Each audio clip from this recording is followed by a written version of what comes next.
Guys, this is Maria. Welcome back to my channel. Today's video is on play-based activities for homeschool preschool for younger children. I have two of them. I have a 3-year-old and a 5-year-old. I'm homeschooling them both. And I've been sharing with you homeschool vlogs, and I've been sharing with you Montessori at home materials and activities you can do. Today's video is gonna kind of wrap up the activities that are play-based, that are fun for your kids, but also work on important preschool skills such as cutting, counting, letters and numbers and all that stuff. When you are homeschooling young children, one important thing to remember that the children that you're working with are really young, and you have to have realistic expectations. When I plan my lessons, I try to blend in more boring sit-down activities with Montessori activities which are very hands-on, and then play-based activities where the kids can get the wiggles out and it brings the element of fun into education. So one of my favorite materials this past week has been the plastic eggs left over from Easter. By the way, if you're watching this vlog and Easter is way gone, the plastic eggs are always great to have on hand because they provide a few opportunities for your child to strengthen their hand muscles. So the first activity you probably have seen if you watched my homeschool vlog is actually a transfer work with a teaspoon. You can replace the teaspoon with any other transfer device. You can use a smaller spoon, you can use bigger spoon, you can use a ladle, like a small play ladle for your children to practice the transfer. Transfer is hand-eye coordination, and then after we've done the transfer of the beans, we snap the eggs together. Snapping the eggs strengthens the muscle in between these two fingers that help your child develop their hand preparation for writing. The next activity you can do with the same Easter eggs is also sorting with the clothespin. I love pom-pom clothespin kind of activities because it is very simple. Most people do have it if you do any kind of crafts with your children. And there is nothing honestly better, especially for young children who are gravitating to both of those objects, is to practice this motion.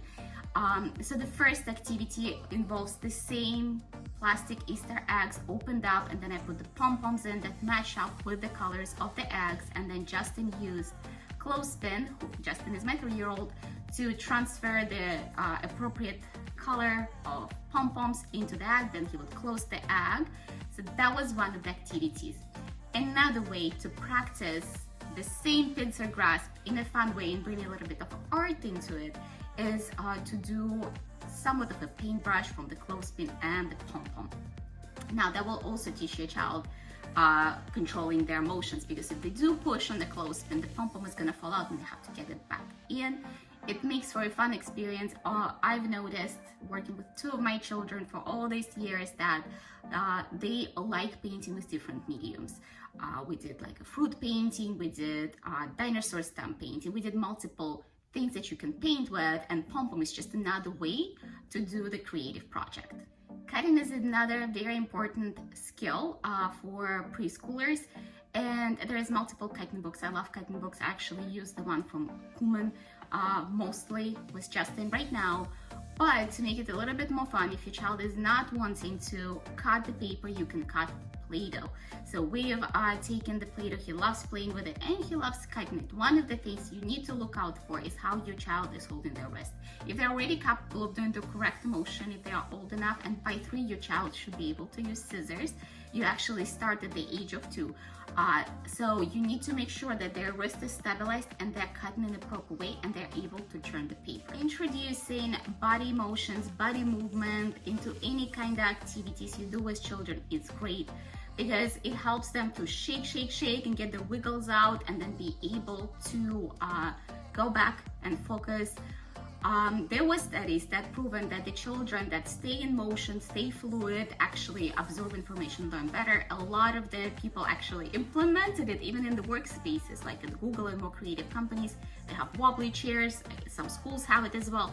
So the motion is very helpful, and especially when you're young. One of our most favorite games is doing number hop. I just spread out the numbers all over the floor. We do a mystery bag, pull out the number, and then the kids have to hop to match it. In this activity, I've actually blended another 2 activities that I filmed for my previous videos. If you have not checked them, look at them. They are called rainy days activities for kids. So I have the blend of all kinds of activities that you can get the wiggles out. I'll link them for you in the description and at the end of this video. So this one was a blend of the two that I've done in the past. In one basket, I had my counting berries from Learning Resources. I sorted out all of them the same size because you want to have as little variation as possible with children because they tend to get distracted. For this activity, you can use acorns, you can use any other object that they can, pom-poms that you can easily pick up and put in the bag. I have 2 kids, so I had 2 bags. And I also had a mystery bag with numbers. Mystery bags, period, work great with young children, whether you're doing letters or numbers. It adds an element of fun into it. So the kids had to pull out the number, count out the appropriate number of bears, put it in their baggie, and then either hop, do crab walks to another side, slither like a snake, whichever way they wanted to use their body and deliver the berries on the other side. And then they would have to come back and do it all over again until all the bears were safe from the T-Rex that we had chasing them. I love using the materials that my kids are really into in wherever I'm learning. I've mentioned it a lot of the times. Right now, Justin is really into dinosaurs. So for the letter recognition activity, we used Dinosaur Alphabet. It was very easy. I pulled out all the dinosaurs that matched up certain letters that I have.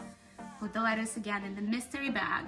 And then we would go through all of the dinosaurs, and this one was not as much even on the letter recognition, more on the recognition of the sound. Like, let's say Brachiosaurus, the letter is B, but it starts with B, B, B. So we would go and match up the beginning sounds of each of the dinosaurs that we had available with the letter. Now, this activity is actually great for older age as well. Justin is only 3.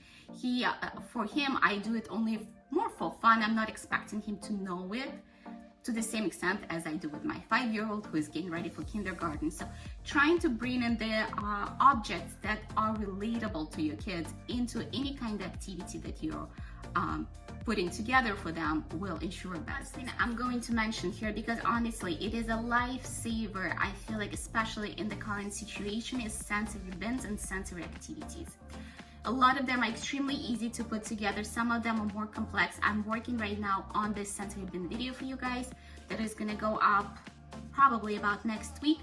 But also I filmed the sensory activities that can be done easily. One of the sensory bins, I'll just show you a quick clip that we've just done, is the colored foam. It was really fun.